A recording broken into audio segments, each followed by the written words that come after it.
Então, não só Judas, aí não só o Judas, mas qualquer um dos outros 11 que foram seguir a Jesus, eles estavam procurando em Jesus alguém semelhante aos outros líderes revolucionários que estavam surgindo. E Jesus tinha uma grande vantagem sobre todos os demais.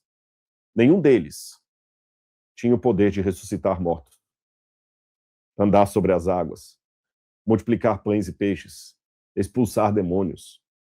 Então, imagina, Jesus era o melhor de dois mundos, porque ele tinha uma autoridade espiritual legítima, muito mais legítima do que dos líderes religiosos, mas ele tinha um carisma e uma força superior a de qualquer rebelde. Imagine a diferença entre ser um revolucionário do grupo de Barrabás. O Barrabás, que foi escolhido no lugar de Jesus, era um desses líderes revolucionários. Ou ser um soldado, um guerrilheiro de Jesus.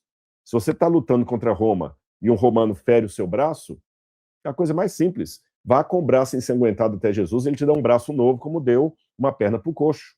Simples assim. E se matarem você, não tem problema, é só os outros colegas levarem o seu corpo até Jesus, ele vai ressuscitar você como ressuscitou o filho da viúva de Naim.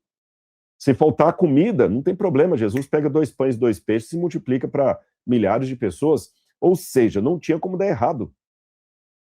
Então, num primeiro momento, e repito, não foi só o Judas, todos os demais queriam ver em Jesus um líder daquele. Havia uma ambição ali. Eu vou colocar uma coisa interessante. Em Mateus capítulo 8, tem um episódio. Eu não posso falar que era o Judas, tá? Alguém, e talvez Judas teria o mesmo perfil dessa pessoa. Mateus fala que é um escriba. Lucas conta a mesma história, mas não dá o que o sujeito é. Diz que esse camarada chegou a Jesus e falou assim: mestre, eu te seguirei onde quer que o senhor for.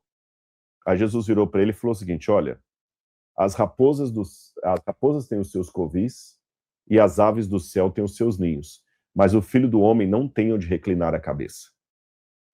Essa resposta de Jesus e a indagação daquele interlocutor mostra para mim muito do sentimento do próprio Judas, que vinham a Jesus não buscando salvação, buscando libertação nacionalista, poder político. E repito, o sentimento ruim de Judas era o mesmo sentimento dos outros. Tiago e João, uma vez a mãe de Tiago e João chegou para Jesus e falou: Jesus, no teu reino, manda que um filho meu fique à sua direita e outro à sua esquerda, como o ministro da economia e o ministro da infraestrutura. Jesus falou assim: mulher, você não sabe o que você está me pedindo. Mesmo depois de Jesus morto e ressurreto, quando ele estava para subir aos céus, os discípulos ainda perguntavam para ele: Senhor, é nesse tempo que o Senhor vai restaurar o reino a Israel? Ele teve que responder: olha, não vos compete saber o tempo nem as estações que o Pai estabeleceu por sua própria autoridade. Até lá, eles não tinham entendido ainda, depois de todo o episódio da cruz, eles ainda estavam achando que Jesus ia dar um reino terreno, um reino mundano. Então, olha que interessante. Quando eu vejo esse erro dos apóstolos e vejo Judas no mesmo teor, eu não posso classificá-lo necessariamente como um mau caráter desde o início. Ele tinha uma falha humana como todos os demais. Mas por que o desfecho da sua vida foi tão diferente? Vamos continuar colocando aqui na tela algumas outras passagens que falam de Judas, porque a gente vai pegando um pouco aqui, um pouco ali, tentando reconstruir hipoteticamente um cenário maior. Mateus capítulo 10, versículo 4, tem a primeira menção a respeito de Judas, na lista dos 12, fala: e Judas Iscariotes, que também o traiu. É lógico que é uma descrição que Mateus faz a posteriori, né? Marcos, capítulo 3, verso 19, também ele está na lista dos 12. E Judas Iscariotes, que o traiu. Lucas 6,16, ele aparece também. Judas Iscariotes, que se tornou traidor. Aqui me chamou atenção a maneira como Lucas escreve, que ele usa uma construção gramatical diferente de Mateus e de Marcos. Enquanto Mateus e Marcos descrevem Judas como aquele que traiu Jesus, Lucas fala aquele que se tornou traidor. Hos egeneto prodotes. O verbo egeneto, tornar-se, ele é interessante do ponto de vista teológico, porque ele mostra um processo. O Judas não se tornou traidor assim da terça para quarta-feira. Ele foi construindo dentro de si um vício de caráter que depois ele não conseguiu mais dominar e acabou dominando-o. Isso me chama bastante a atenção. Então mostra que foi algo progressivo. Olha essa outra nota de João, capítulo 6, versículos 70 e 71.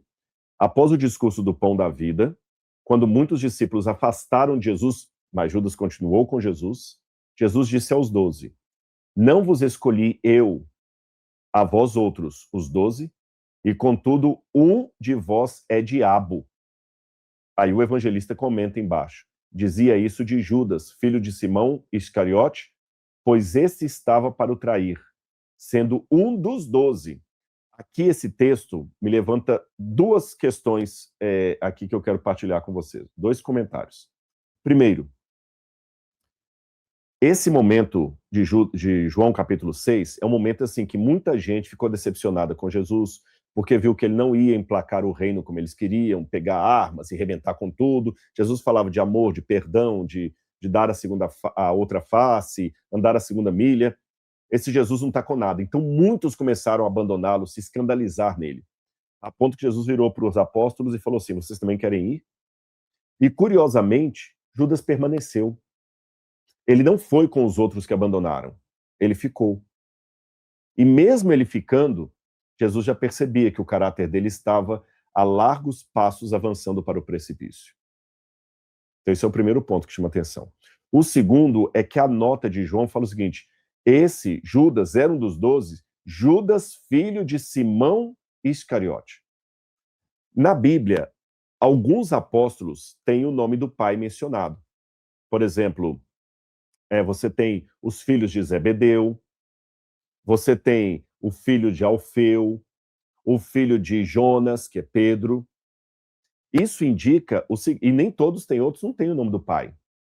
Quando a Bíblia apresenta alguém com o nome do pai como sobrenome, é mais do que simplesmente Rodrigo Silva.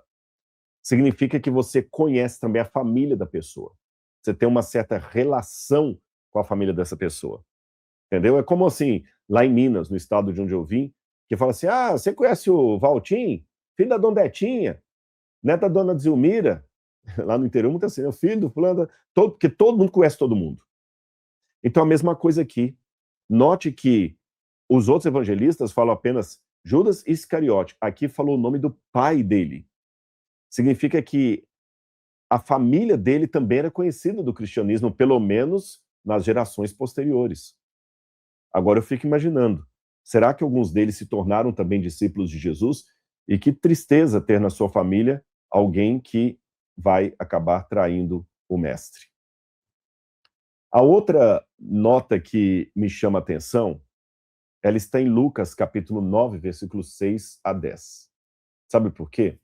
Jesus, antes de mandar os 70 discípulos, ele pegou os 12, deu para eles o poder do Espírito Santo, ensinou-os como é que eles deveriam pregar nas cidades, e eles foram, e Lucas capítulo 6, versículos 6 a 10, Lucas capítulo 9, versículos 6 a 10, diz que eles voltaram felizes, narrando a Jesus tudo o que se passaram, tudo o que se passou.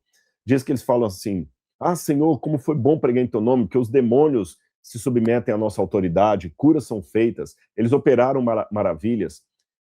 É quase um pré-Pentecostes, que a gente só imagina os discípulos pregando com o poder do Espírito depois do batismo com o Espírito Santo lá em Atos, no Pentecostes. Mas aqui em Lucas, capítulo 9, e Mateus conta a mesma história, você já tem Jesus dando autoridade para eles, exousia em grego, que é da mesma raiz da palavra exorcismo, e eles saem para pregar sem Jesus, Jesus só fica esperando.